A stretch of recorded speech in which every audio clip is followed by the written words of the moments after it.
Welcome to MindCep, where we journey through the realms of mind and body to unlock the full potential of human wellness. Join your host, Alex Muir, as we explore transformative health hacks, debunk myths, and empower you with knowledge straight from the experts. Dive into each episode ready to flex your mind, body, and soul, because your ultimate well-being journey starts right here. And we're live, ladies and gentlemen. Welcome back to the MindCep Podcast. This is your host, Alex Muir, helping you flex your mind, body, and soul. In today's episode, 117, we're going to be speaking with Sari Starr. Sari Starr is a visionary, quantum creatrix, plant medicine alchemist, and author of Let the Magic Be Your Guide, From Micro to Hero. With over 20 years experience of training in human potential, Sari has evolved from successful creative agency owner to a pioneering force in cannabis culture and plant medicine. She's the founder of Celestial Smokes, a hemp CBD line, and previously launched Redefining Cannabis and Cannabliss retreats, which have been featured in Rolling Stone, Huffington Post, and High Times. Sari now guides individuals towards self-liberation and higher states of consciousness through mushroom ceremonies, integration mentorship, and online facilitator training. Let's dive into her remarkable journey and insights. Sari, welcome for the first time to the MindCep Podcast.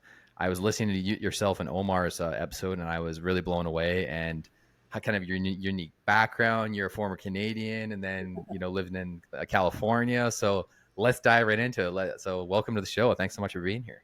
Thank you. Yeah, exciting. Always a pleasure to have the opportunity to speak what spirit wants to come through and reach audiences that are beyond my direct communication. So yeah, and I want to let's start off by talking about your most recent retreat. So cannabis culture and getting everyone together, right? And it's like super big in California, and I know you're in Hawaii, but kind of how did all that come together, and getting everyone together for these events?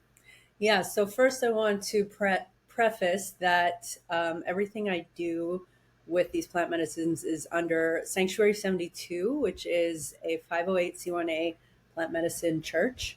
It was established a year ago here in Hawaii. So we are really dedicated to devotional practice of our spiritual evolution, conscious awakening using plant medicine as part of the modalities that we use. There's obviously other aspects of trainings that we've been through and we guide people in. So our last retreat, so we have different types of retreats. We have private ceremonies. We have retreats for long periods, like 8 days, 5 days, a weekend. This last one was part of the advanced training. So I do an online training that's 22 weeks for facilitator training for how to hold space and ceremony, and facilitator training for mushrooms and cannabis and other plant medicines, but those are the focus, the two main ones. And so this was an opportunity for some of the graduates to come and train in person. And it's really a powerful experience to do that in Hawaii, because this island is in itself really energetically powerful and potent. And you learn a lot just from being here. The land has a lot of transmissions, and the frequency here is much different than the mainland. You can't really hide from yourself. So it's also lends to having a bigger experience when you come out here with medicine. So that is in itself an experience. And then we take our initiates through the ceremony, and then they take us through a ceremony. So it's, they get to practice on us, which is really powerful, to receive your students' training and have that experience. I was able to really move through my own stuff, because it's an evolution that never ends. No, totally. We're all a work in progress. We're all trying to learn through our own journey, and each and every one of us needs a coach, needs a mentor, needs a guide, and I feel like a lot of people maybe lose that along the way. Is they're trying to maybe do like a solo mission towards their destination and towards their career progression, or their business, developing a business idea or getting their business off the ground. And it just, especially over the last few years, I've just come to the realization is you can't do it on your own. You need lots of help. And anyone that looks like they're doing it like all on their own, they got a lot of help. No, And it takes a village for sure. it takes a village, takes a community. And so like, yeah, like let's talk about that of like how did that kind of ideation of you getting into like reframing the cannabis culture and that narrative, and now it's legal in Canada, like has been since whatever 2016. Yeah.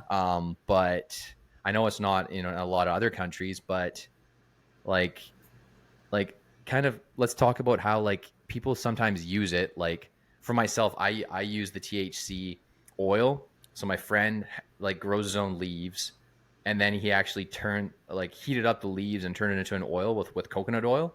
So I find it super beneficial. And yeah, correct me if I'm wrong, because I'm still learning all this, but he said, he heated up the leaves, used coconut oil with it. And then I've been using it just like a quarter of a teaspoon because I'm so sensitive to it. Rick Simpson oil. That's right. Yeah. And then I've been using it as a supplement, microdosing that to help me just, with anxiety, with overwhelm. And it has been really, really helping a lot. And then with recovery, muscle inflammation from training, because I do HIIT training and it's super intense. And like, I track everything on my Fitbit, and sometimes my Fitbit's like, oh my God, like you need to dial it back. You're going too hard. So I've been using the THC oil, intermittently, not every day, but when I feel like I need it. And I like, again, it with pain, with inflammation, it's been a game changer. So, yeah.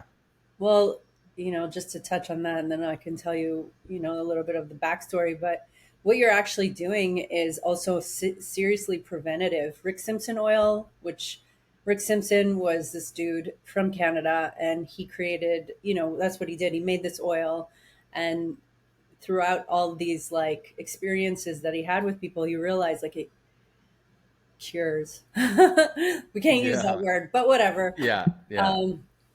Many, many, many diseases that are plaguing our society. And so what you're doing right now is seriously preventing anything that would manifest from inflammation as a disease, because it is super anti-inflammatory, and a lot of diseases come from inflammation of the body, especially like autoimmune and even cancer. So it's really good that you are doing this for the future, not just for your present self who is benefiting from it. So yeah. No, totally. And then we were speaking a little bit about like prior about your training, your background, like some of the things that have really been game changers for you and your mission and your vision. And one of those people that's been a huge influence on your life, you mentioned, was which there's been a list, but Dr. Joe Dispenza's training, advanced quantum training. So tell us a little bit about that, like what that experience was like, and how it's kind of maybe helped you shift your mindset over time, or give you a different perspective, or. Yeah, I mean, before plant medicine even came into the picture, I've always been like, I guess, explorer of consciousness. Actually, cannabis was the beginning of that. When I was young, I would smoke weed with my friends in high school, and we would just like, nerd out on the meaning of life. That's what we did in high school. So it was the gateway, but it was a gateway to higher consciousness. And through that lens, I started looking at teachers, and I found What the Bleep Do We Know, like, is a movie. I don't know, it's over 20 years ago at this point. And Joe Dispenza, he was on the movie, and he was the one that I really resonated with. He talked about how you can wake up every morning and create your day. And I was like, what is he talking about? And that kind of opened the door for me to like be in his field of learning his teachings for over 2 decades. And it was a dream of mine to go to one of his trainings. And, I would just constantly be aware of all the things he was talking about. You create your own reality, and taking energy and turning it into matter. And as I was also studying like astral travel and learning how to astral project and lucid dreaming and all of these ideas of like how we aren't this body, we're actually like a holographic projection. He was speaking about all these quantum theories that were really interesting to me. And I went to his, so I got to go to his advanced training in 2020 because the waiting list was a lot lower then. So I was really like stoked about that. As soon as I got the email, I'm like going. And, you know, it was more of like him affirming what I had already known. But one of the things that I realized that he was doing was he was activating psychedelic journeys within people without psychedelics. And one woman next to me, at the time, I had recently done Bufo. I don't know if you're familiar with Bufo, 5-MeO DMT, which is one of the like strongest psychedelics. It's from the toad, and it takes you. Oh, that one that Mike Tyson did. Yeah, I've heard of that one. Yeah. So I was, you know, blindfolded, and we're all in meditation, doing this meditation. And all of a sudden, like this person next to me just whacks me, like, because we're sitting on the floor, and it's like a whole like room, like conference room vibes. And I take off the blindfolds, and she's just flailing around, right? And somebody was helping her, one of his volunteers. And that's what happens when you're in that state of pure bliss, out of your body, not even aware that the identity exists. And I saw that, and I was like, oh, I get what he's doing. He is activating plant medicine states without consumption, just through his meditation, his techniques. And so, but that was such an intense experience for that woman. Like I was always wondering, like, whatever happened, you know, after that, because it was a Kundalini awakening pretty much. But yeah, his message it's always in my mind. Like every time I have like an internal challenge or question, I often go to, well, what would Joe Dispenza say? What would Joe Dispenza do? You know, like when I feel like the world is about to like implode on itself and all of these narratives are overwhelming, I'm like, but what's Joe Dispenza doing? He's in his own lane. He doesn't give a crap about who's going to be president or whatever. He's just in his own lane, focused on expanding consciousness and helping as many people as possible, which is what inspires me to stay in my lane and continue to do the same thing and not get into the trap of these duality narratives that are out there to distract us from connecting to source, which is what he's doing. So he's a huge mentor in my life. Everybody knows. I always reference him in all my trainings. I'm like, you got to read his books. You got to watch his videos. You got to do that. And people have gone to his trainings because I've recommended them. So, you know, that's awesome. I was actually, speaking of Hawaii, I actually kind of hit my peak. I was like, I'm still consistent with the meditation, but I still have my on and off days where I forget to do it. But I use the Oak app. It's called OAK. And that's just the woman that speaks. It's just like so relaxing. And it helps me.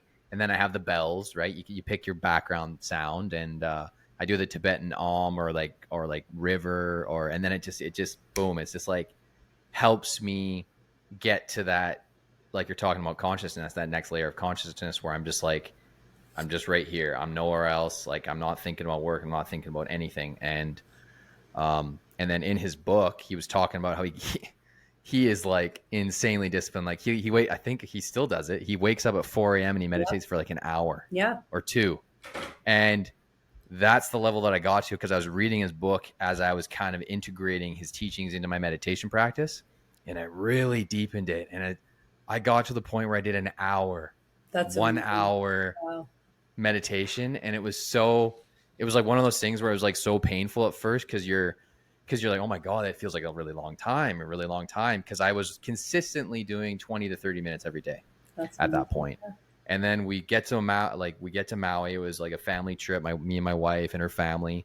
And then we're at the resort. And I think it also helped. It wasn't a fun experience because we were up for like 30 hours straight because of flight delays, because we went during the holidays, which I don't recommend anyone do, right? During Christmas time. But we got there. I meditated that morning before the mayhem. And then when we got there, like we were all so exhausted. And then we got to Maui. I instantly passed out on the pillow, wake up the next day, do another 30 minutes. And then it's when we came back home. So I was consistently doing 20 to 30 minutes a day. and I was still reading his book. But when I got back home, that's when I did my first hour. I was like, it was like 20 minutes, 25 minutes, 30 minutes, and then 45 minutes, and then boom, and then an hour. And I was like, I just couldn't believe I even could do it. And I was like, oh my God. And Yeah. I was telling my friends about it. It was like a whole nother level of like,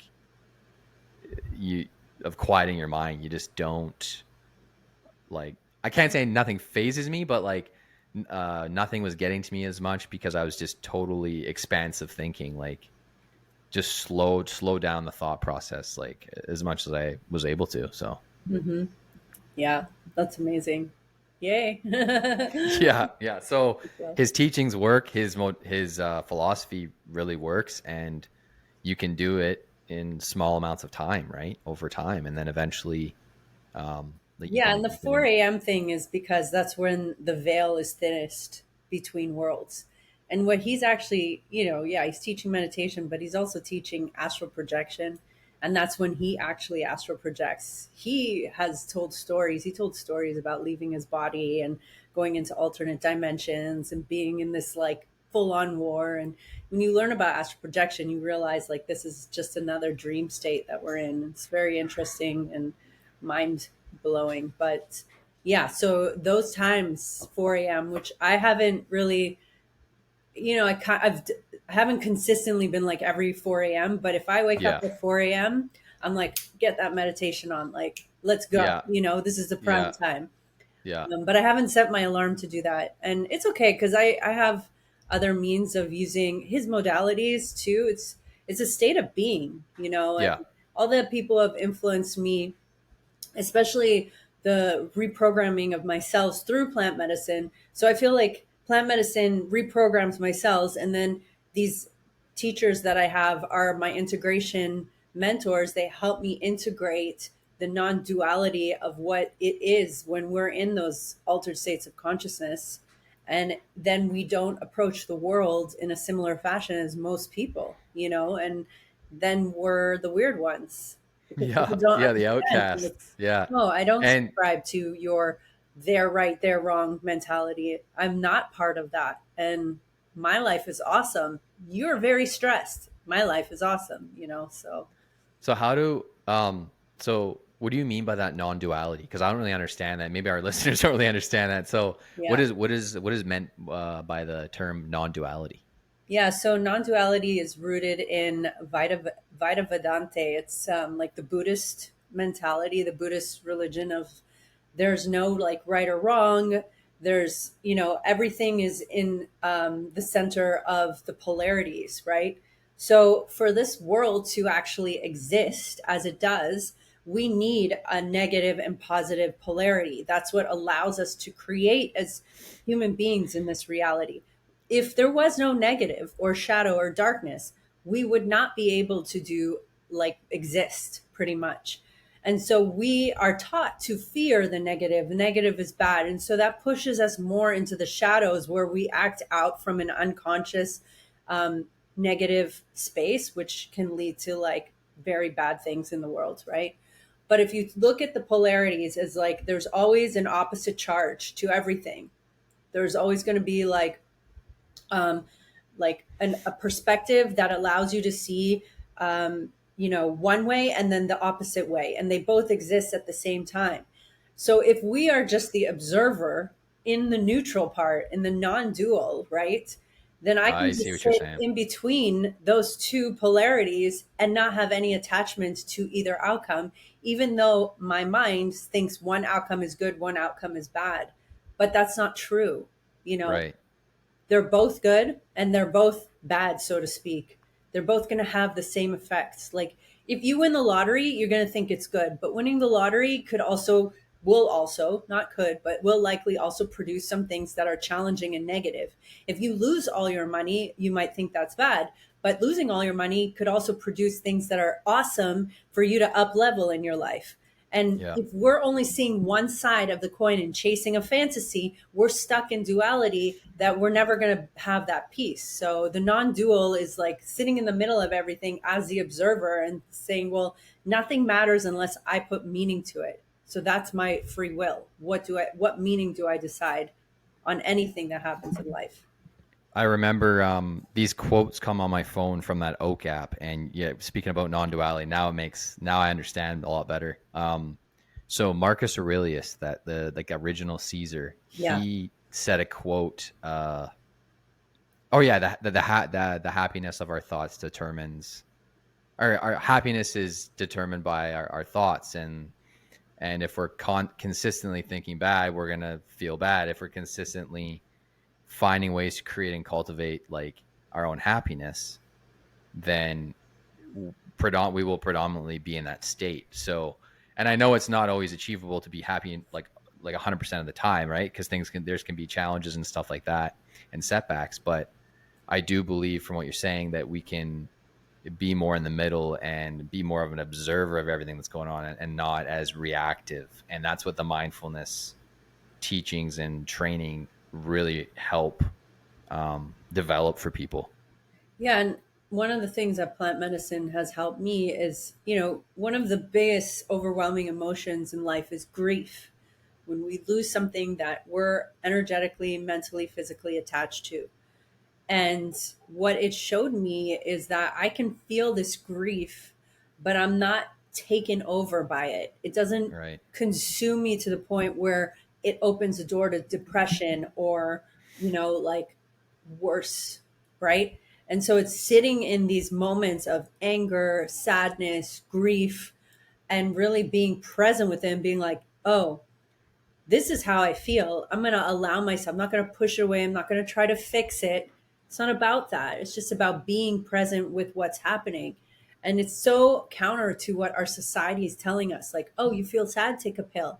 Oh, you need to chase this happiness, but you're not going to get there. So do something else, like distract yourself with this or with that, or buy more things, or, and it's very like, don't feel your feelings, especially if they're negative. Just keep chasing the good feelings. And it's a perpetual cycle of suffering. Yeah. So it's like really allowing yourself to feel those feelings. Yeah. And I'm someone naturally, I can't bury stuff like some people can do. And I honestly don't know how other people can do that, because I've never been able to, like, I've always worn my heart on my sleeve and been heart centered and say how I feel how I feel. And that's, like society's very polar opposite. So that's made a lot more challenges in my life. But I've also realized as I've aged, it's actually done me a lot of good and helped keep really strong bonds and relationships with people, because they know I'm 100% genuine. Yeah. So there's no beating around the bush with me. You get what you see what you get. Because I don't know any other way. It's just how I was taught. Like, my mom and dad are like, oh, Alex, like, we can't help you when you're not telling us 100% the truth, right? Right. Always be honest with us, right?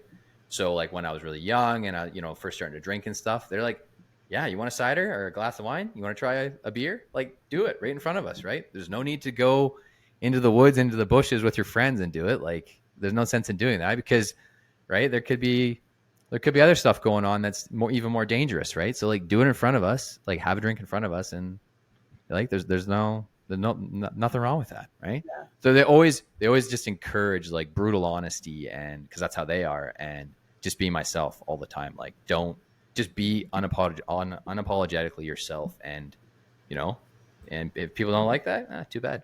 Yeah, it's not our job to make people comfortable, but No, that's a whole different, podcast.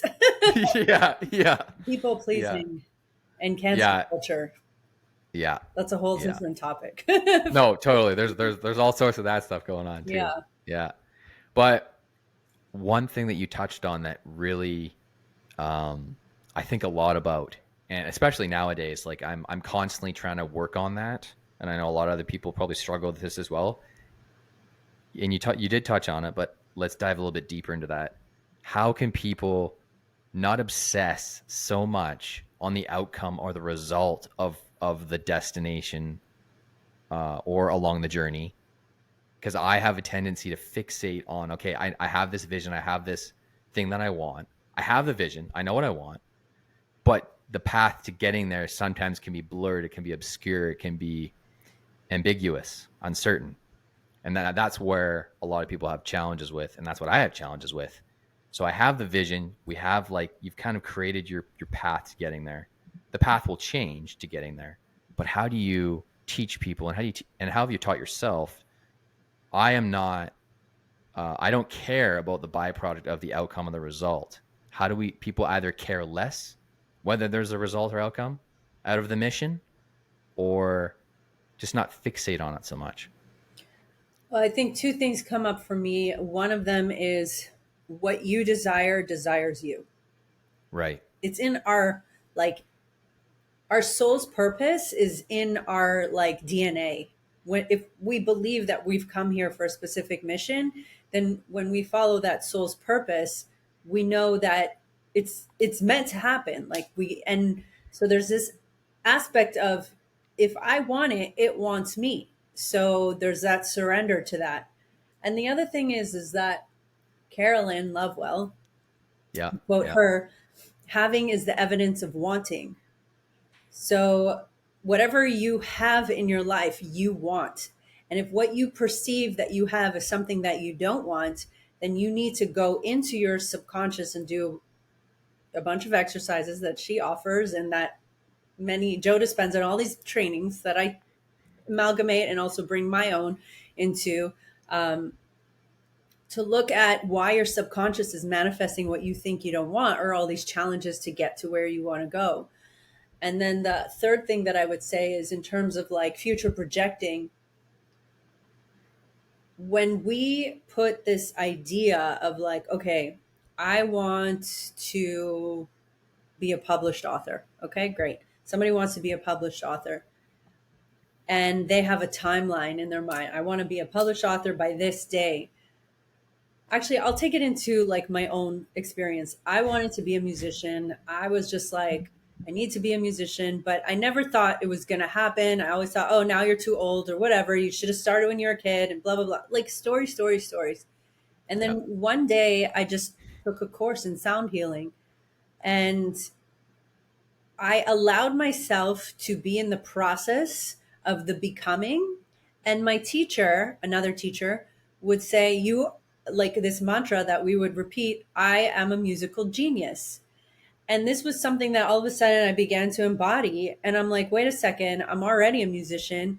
And I swear, I out of nowhere started playing this baritone guitar that I had that I couldn't play for so long. I saw her playing it. I picked up, I started playing it. I knew the chords. I knew how to transition. It was a quantum entanglement with her. So this goes back to, our mind has this idea and stories that we've created based on only our past experiences. We can only understand what we're associated with, has already happened. When we do that, we project that into the future, which immediately causes limitations to us actually gaining what we truly want in the time that is aligned. What you want is there waiting for you when you raise your frequency to match that experience. That's all it is. Your frequency needs to match that experience. If your frequency wants it, you're not at it. You can't have what you actually want. You got to go to my TikTok. I talk all about all these and Instagram and stuff, but you can't have what you want. You already have what you want. And it's a kind of a mind fuck, but the wanting itself is the thing that prevents you from having it. And so when you go back to having is the evidence of wanting, I already have everything I want. But as soon as I want something else, I've limited that access. So it's like having a vision of what is my desire? My holy desire is to be this person or to have these things. And it's great. And then Joe Dispenza will be become that which you seek. And you're like, how does it feel if I already had everything that I see? And you just live as though you have it, and boom, it'll just show up. But you know what? You're going to be like, oh, cool. That's cool. But I already feel the thing, so it's not going to change much, right? Oh, I remember him saying that in his book. Yeah, he's I asked actually that question, because I asked that to a mentor actually a couple of years ago, and then he says this one line that stuck with me, and it's still sticking with me. He's like, how do I think I asked him how do I become a millionaire? I want to become a millionaire. I want to teach people how to become millionaires, talk on stage of how I did it. Right. and he's like, Alex, be it until you see it. Yeah. Like, it's Fake not it fake it till till you you make make it. I mean, But it it is. is fake it till you make it, It because is. But it's not, because like because you have to actually believe. you have to fully. believe it before you be it as Yeah. well. That's the only way So it happens, because we're in a frequency reality and people don't really understand that. So they're like, I want this, I want this, I want this. yeah, And this lack of scarcity. wanting all the time is the problem. Yeah. And this scarcity is what's preventing them from actually having it. And then they think they're doing something wrong. Oops.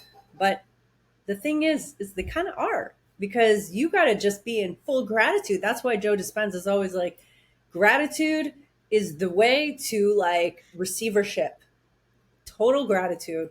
And you're just like, fuck, look at my, sorry. I don't know if I could swear. Like, No, that's okay. That's okay. Yeah. just look at my life, and look at, I have health, I have wealth, and wealth is not money, and it's really like shifting those perspectives. And then all of a sudden somebody comes up to me and be like, hey bro, let me give you this amount of money. I want to hire you, or I want to just gift you this, or I want to take you on this trip because you've been visioning, oh, I feel myself in Europe. How would it look like if I was walking down the streets of Italy, and then all of a sudden it's like, I'm going to go to Italy. You want to come with me? It's on me. And it's like, we can't fathom that because we think, oh, that's just too good to be true. That'll never happen to me. I've seen it happen. It does. I've seen it happen to me. I've seen it happen to my friends where they don't have any money. And somebody's like, oh, I want a friend to come on a trip with me. Just come on. I'm going to pay for everything. And it's like, she's like, and it's like, yeah, that happens.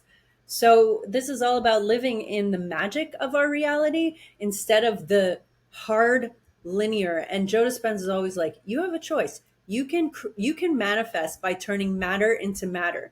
And that might take you 30 years to buy a house or pay off a mortgage or whatever. Or you can take energy and turn it into matter. And that's like instant.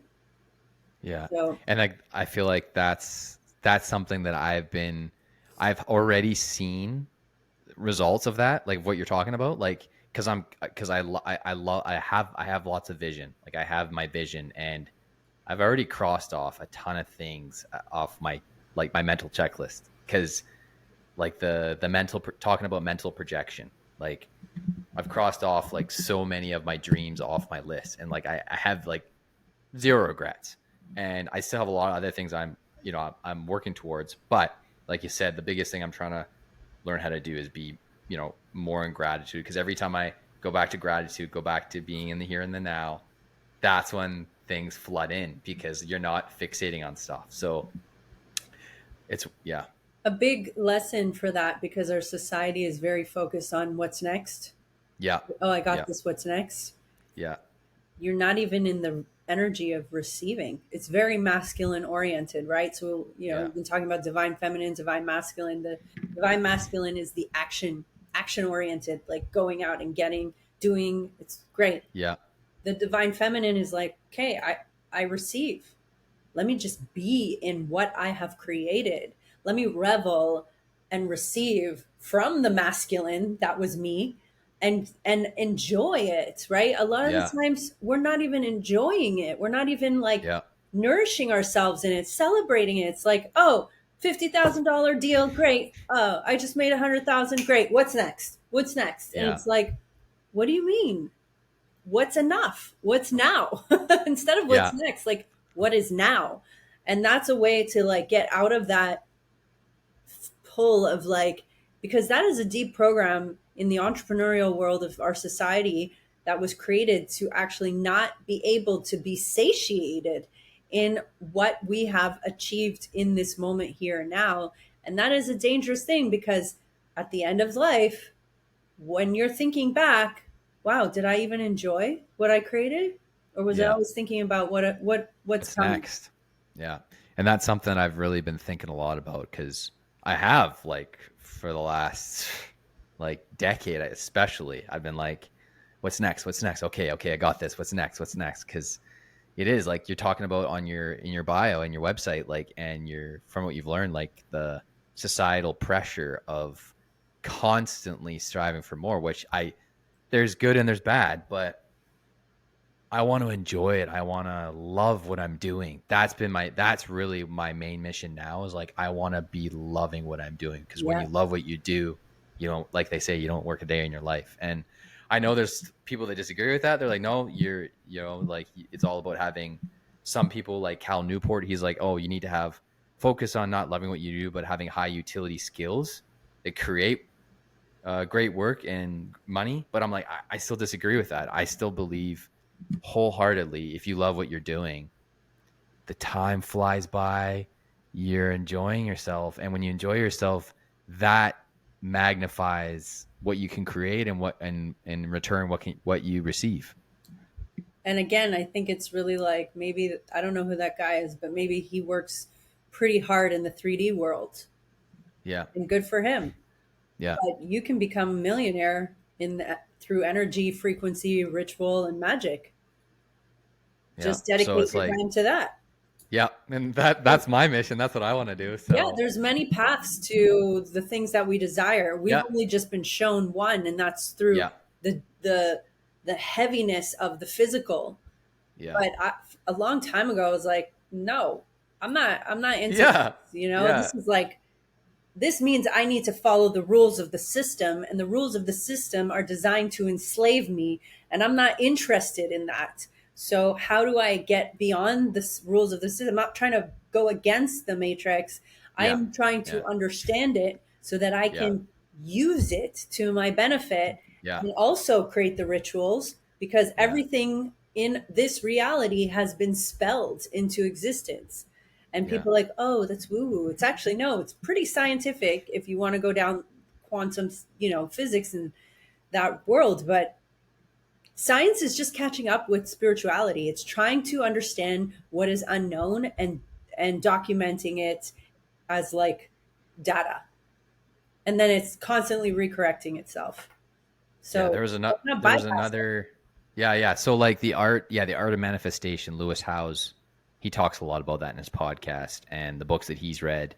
And one of the books, I can't remember, I think I read that book, and they had a movie on it too, The Secret, like the art of right? They talk about the art of manifestation and all that. Yeah, like the law of attraction. Like, I totally believe that. Like, and I can even take you a step further on that one, because it's actually not the law of attraction, it's the law of assumption, which is Neville Goddard. Oh. Which Neville Goddard is one of like the OG quantum physicists. He's like the OG Joe Dispenza of the 1930s. And he said, it's a law of assumption, because what you assume to be true will manifest, will be what you attract. Because it's not, you can't force your mind to attract things. You can't fix the mind through the mind. No. So your subconscious assumptions is actually what's creating your reality. Yeah. Interesting. Yeah. That just made me, so for Hawaii, right? So like, I remember listening to the podcast with yourself and Omar, and you said you just didn't feel like you fit in Canada. You didn't feel like that was the nation that you want to stay in. And then you moved to California, and then you're there for a while. And then what made you want to make the move from California to Hawaii? COVID. Oh yeah. It really turned around my paradise in Venice Beach. But also I realized like I was also kind of hiding in this like awesome apartment, being very isolated. And I'm like, I didn't come here to this world to isolate myself. Like it just, even like before COVID, it was like that. And then COVID just amplified that. And then things started going like really chaotic in LA. And I was like, I gotta get that out of here. I'm not into this. Yeah. I don't subscribe to this. Yeah. So it was almost like, once I made that decision, I was like, okay, where do I go? It was kind of like, well, the mushrooms, I did a ceremony, and mushrooms were like, all right, you're going to Hawaii. Like, I had somebody in my life who was talking to me about the Big Island a lot. He was there for a while. And so it was kind of in my like field, but I never thought like, oh, I want to live in Hawaii. Like I had been there twice before. I've been to different islands. I was like, it's cool. I was like, yeah, nice vacation spot, but I don't really feel connected to it. But I never came to the big island. And he was talking about it a lot, and I was like, well, maybe, I don't know, that's might be the step. And then the vision through the mushrooms, like, you better start packing your bags. And I saw this house that I was looking at. I couldn't buy it, but I was just like in love with it, and like it was on the vision board. And then the mushrooms told me to contact the real estate agent for this house. Oh, And I was like, what? I'm in my, like, what are you talking about? I can't afford those. Like, just contact her. Or I didn't know it was a her, but I did. And she was the catalyst that brought me here, because I started talking to her, and she had two huskies and I had a husky at the time. And that was like a bonding thing. We became like friends, like right away through email. I'm like, oh, wow, like it seems like you're going to be my first friend. She's like, yeah, I'll show you around. So I ended up going there, and she took me around. Since I looked at that house, she showed me the house. And, but when I went there to explore, it was like, this is it, you're home. And I was like, whoa, I did not, and so after a month being here, I went back to LA and I just sold everything, got rid of it.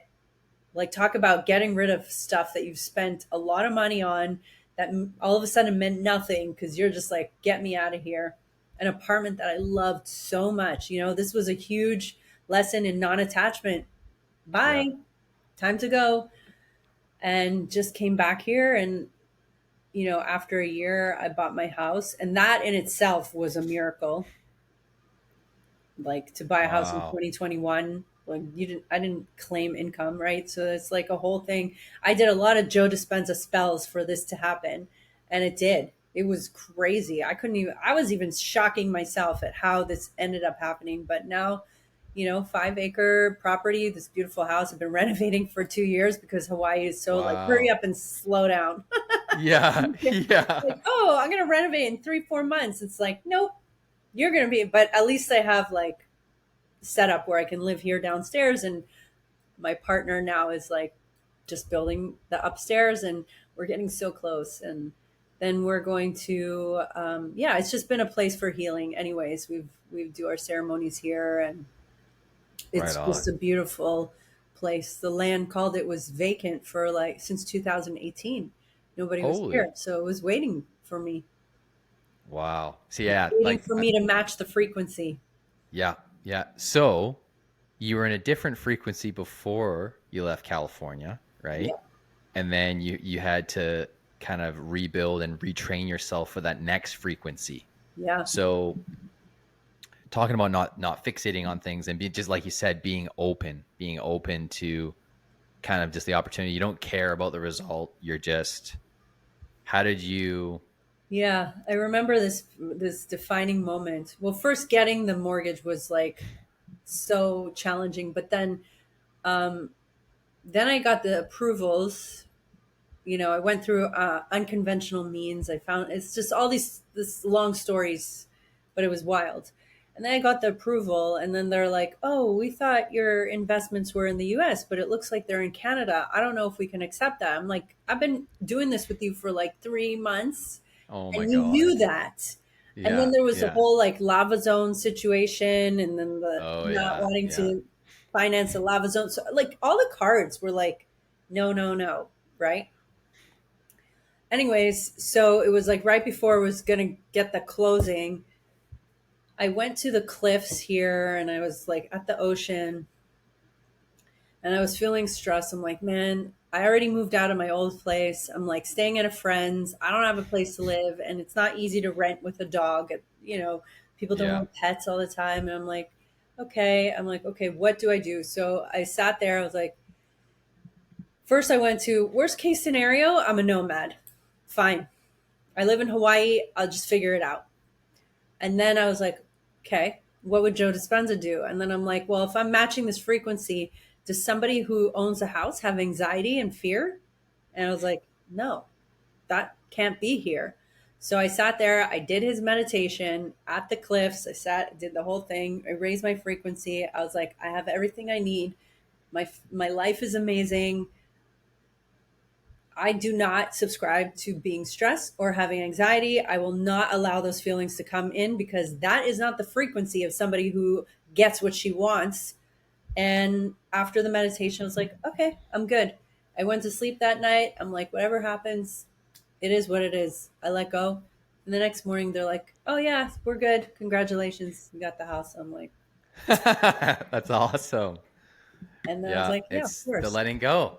You got to let Yeah. go. We got to be open. Well, We got to who's let to go, and we say got to, that I was yeah. supposed to have this house? Maybe I was just supposed to go through the process.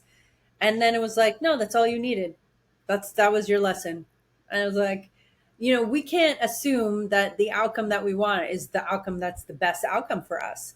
It's only our Yeah. ego mind that wants something, and I was like, you know what, universe, if I'm meant to have a house, like now, deliver, because I'm done with this energy of like back and forth, back and forth. Either give it to me now or I'm not even, Yeah. I'm letting go of the search and I'm just going to like nomad Yeah. my life and figure Yeah. this out. And I'm, because it felt Yeah. very strong that I needed to have it. But then it was like, I'm done with these games. Like show up or I'm out. Yeah. Or get out of Focusing here. on something else, Yeah. And it's, but we get attached because I don't know, many reasons, so many reasons. Yeah.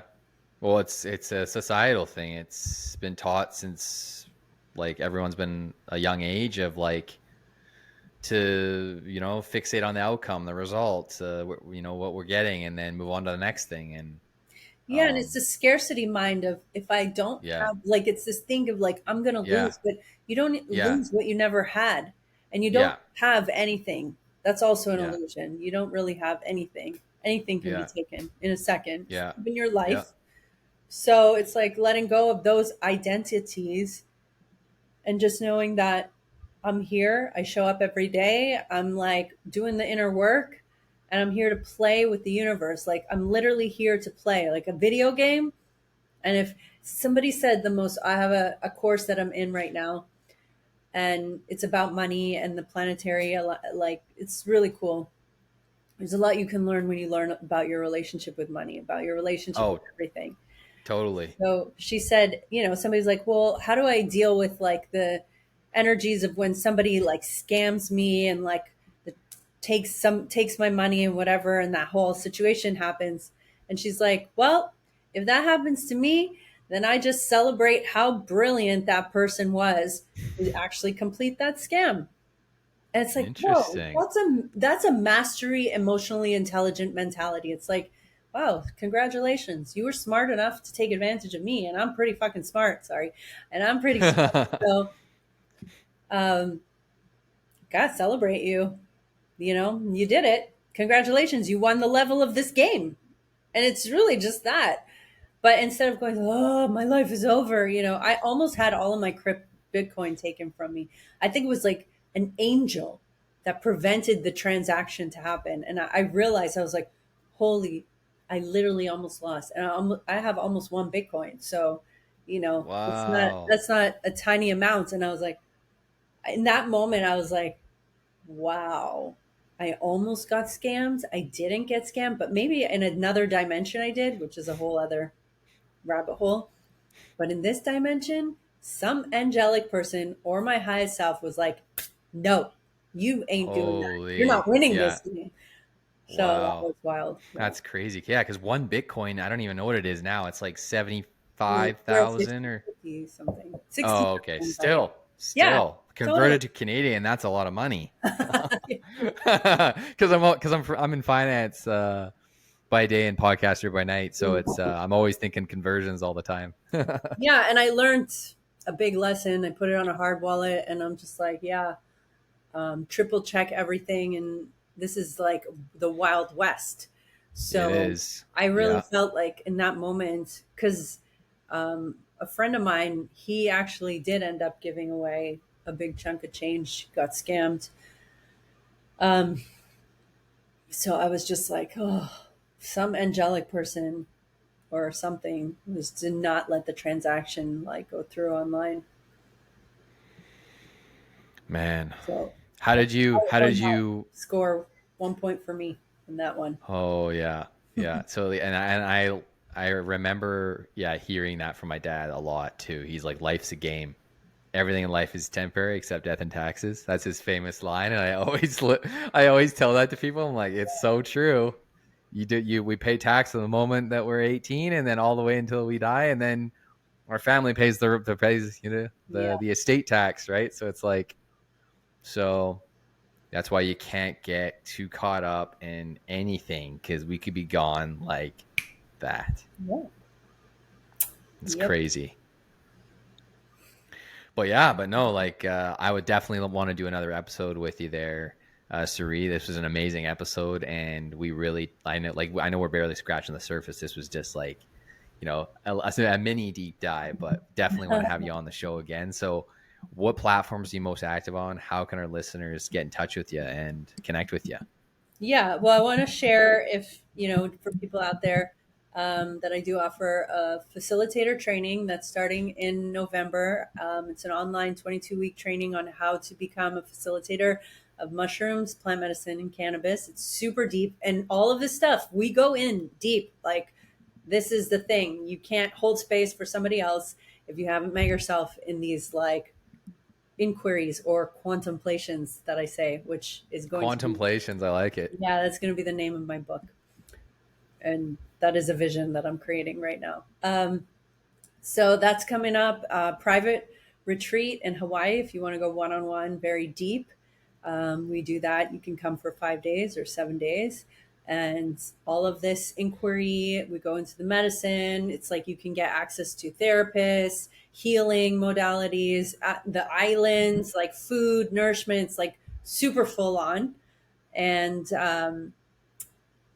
lots of things. So the church website is sanctuary7272.org. And that's where a lot of the offerings are.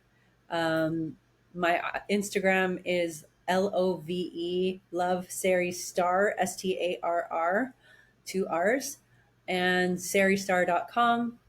And then there's other things like the products, but you can just find all of that through all the other things. So I don't want to give too many things. Just go. No, totally.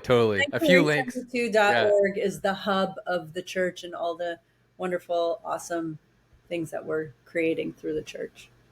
Amazing. It was an awesome episode with you, an awesome podcast, Sari, and thanks so much. Really appreciate it to have you on the show, and definitely want to do another deep dive on a few more episodes. Yeah, sounds good. All right, you take care. Okay.